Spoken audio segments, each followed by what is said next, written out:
Denne film er baseret... Show for helvede! Dette show er baseret på virkelige hændelser, og alle stunts er udført af stuntmænd.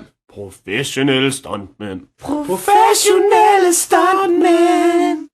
Så udfør aldrig dette derhjemme. Eller syd for Køge. Velkommen til... Hvad? Velkommen til Schweiz! Som studievært her i dag har vi... Hvem? Britt Jensen!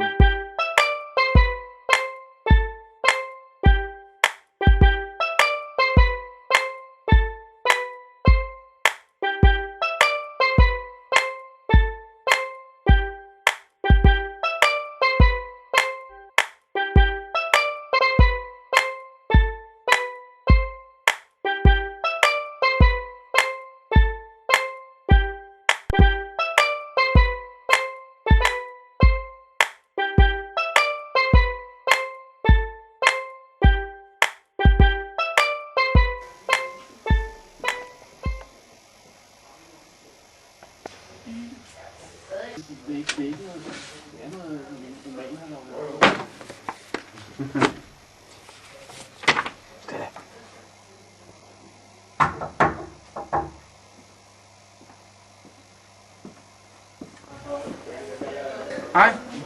Har du... Kan du hjælpe mig med at finde en bog om ketchup? Muligvis. Skal du have den? Nej. Nå. Har du overhovedet nogle bøger, jeg kan købe? Ja. Jeg har da et helt bogdepot. Jamen, kan jeg købe dit bogdepot? Jo! Du kan da købe hele bogdepotet. Jeg pakker det til dig med det samme. Nå. Ja. Du holder mig af at læse, eller hvad? Nej. Jeg er blind.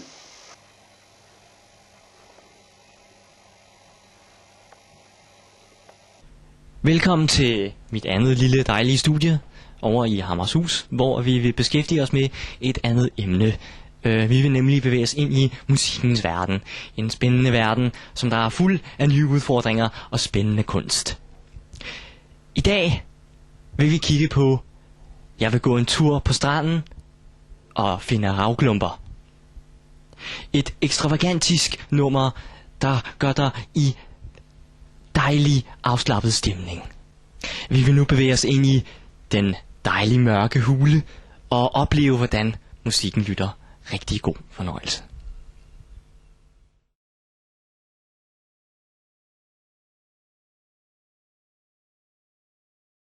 Jeg har bræk på skoen, lort i tasken. Jeg bruger al min tid på at gemme mig i vasken. Men jeg glæder mig sindssygt til tirsdag og torsdag. Hvorfor gør du det? Hvorfor gør du det? For Lissi er den største årsag. Ja, hvem kan Lissi kan? Så Lissi er den største årsag til du kommer i skole både tirsdag og torsdag.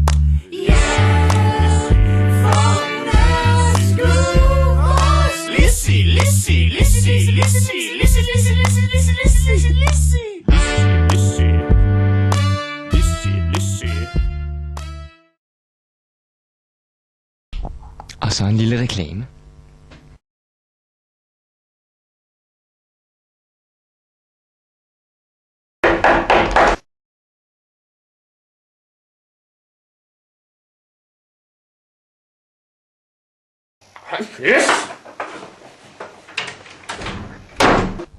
Ja, jeg ved ikke rigtig, hvorfor jeg er her, men, eller hvordan jeg havnede her, men jeg har fundet en person, der hedder Luna, og jeg tror, jeg vil interviewe hende.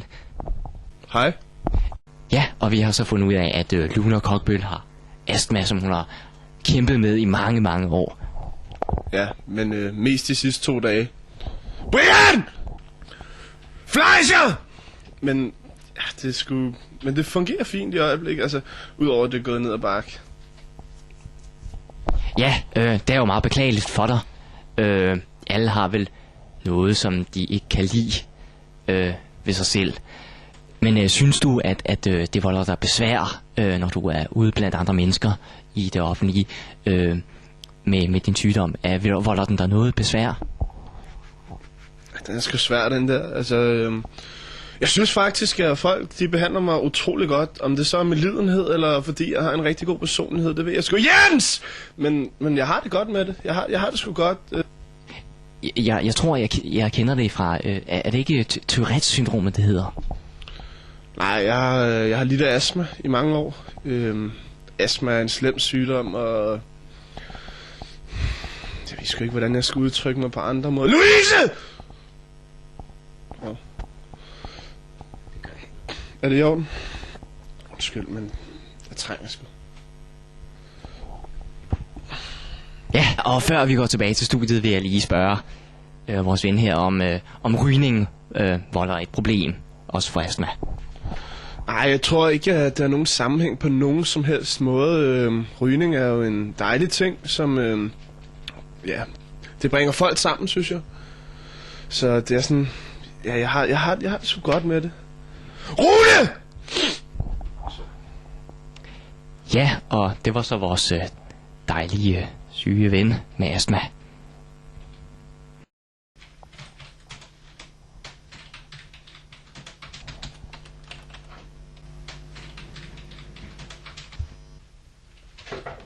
Hvad? Skal du med ud?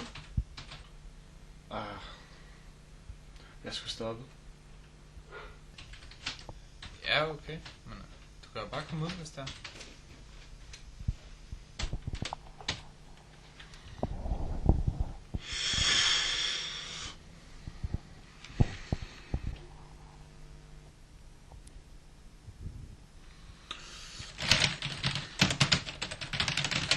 Yes.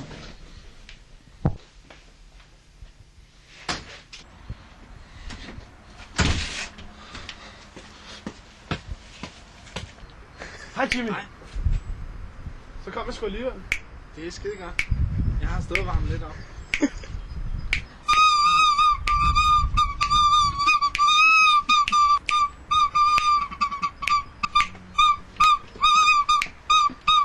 Hovsa. Hvad er klokken? Ja. Det er tid.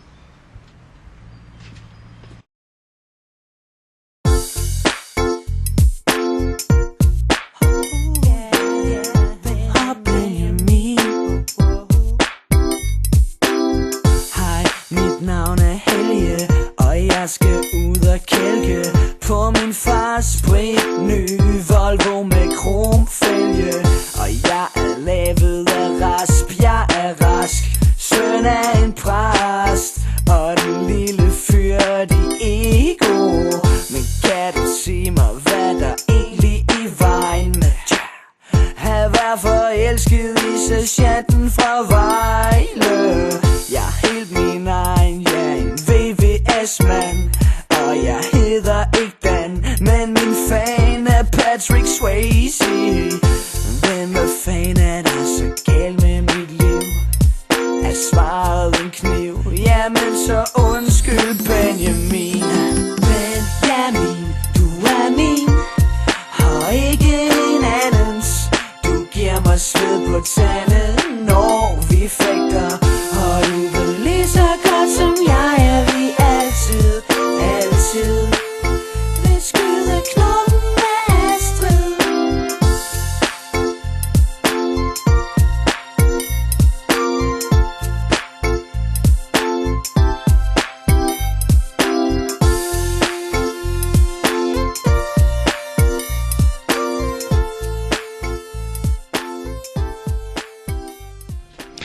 Og hvordan synes du så, at din fremtidige karriere vil være? Ser lovende ud. Rigtig lovende. Lovende ud. Ja, ja. Ja, det lyder jo rigtig godt for dig. Jeg vil... jeg har for det andet lavet en sang om hindbær. Hindbær finder du i skoven, og ude blandt de andre mennesker og raven. Og blandt motorcykler og gadelarm finder du også hindbær i Stridstrøm. Ja, den blev jeg i hvert fald rigtig glad af at høre. En af de sange, jeg vil lægge rigtig vægt på i min plade. Så har jeg stiftet bekendtskab med rapperen... stiftet bekendtskab med rapperen som, altså vi har det rigtig godt. Han rapper sådan lidt, da, så kommer jeg ind, yeah, sådan, men for eksempel han siger et eller andet, ikke? Så, wow, kommer jeg sådan ind over, ikke? Så det bliver, altså jeg ser rigtig meget frem til min plade, og jeg tror den bliver rigtig god, altså. Ikke for at lyde selvglad, men jeg tror faktisk, den topper hitlisterne sådan. Wow, op på hitlisten, ned med de andre. Jeg ønsker dig virkelig held og lykke med din fremtid. Jo tak. Okay. 1, 2, 3, 4. Ja. Lidt langsomt. Tove, ja. Er det... Det lyder sgu godt. Jeg tænkte på, hvad med at få flettet noget bap ind i det? Efter 4 takt. Altså når du har ramt C2. Med den her. Skål på det. Så tænker jeg på, hvis jeg kommer med noget... Ja.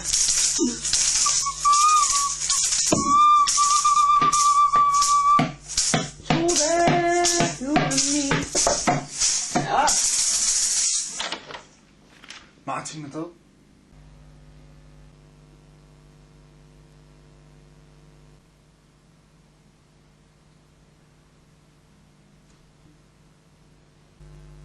Var det jo C-zone der?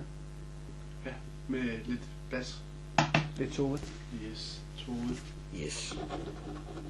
Og 1. Og 2. Og 1. 2. Tove!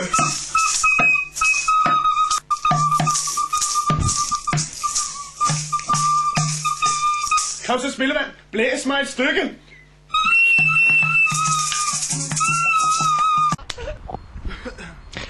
Ja, og her er vi så ved vores nye eksperiment, Sune og Tony, som vil forklare os om deres misbrug. Som egentlig er at stå på hænder, siger de. Deroppe, Tony. Jeg har spottet en fugl. Men de står jo egentlig slet ikke på hænder. Hvad gør vi? Jeg siger, I står jo slet ikke på hænder, er det ikke det? Det er vores eksperiment, jo. Hvad er det, han siger, Han siger, at vi ikke kan stå på hænder. Hvorfor kan vi ikke stå på hænder? Ja, hvorfor kan vi ikke? Lad os vise ham det. Kom, Sune. Kom her. Det lyder jo meget lovende. Kamera var sejt. Kom. Så, Jeg skal lige have en tårn en soda. Nå ja, så viser jeg lige imens, hvordan man kan for eksempel kan stå på hænder. Der står på hænder. Det er lutter af ben i vejr. Hvad kan du, Sune? Jeg kan stå på en hånd. Ikke Tony. Tjek lige den her.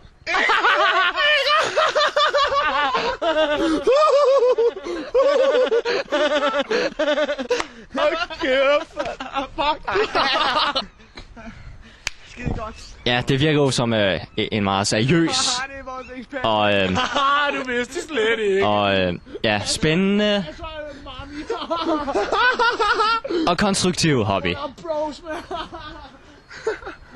Mange tak Tony, vi gider fandme for indslaget. ikke mere.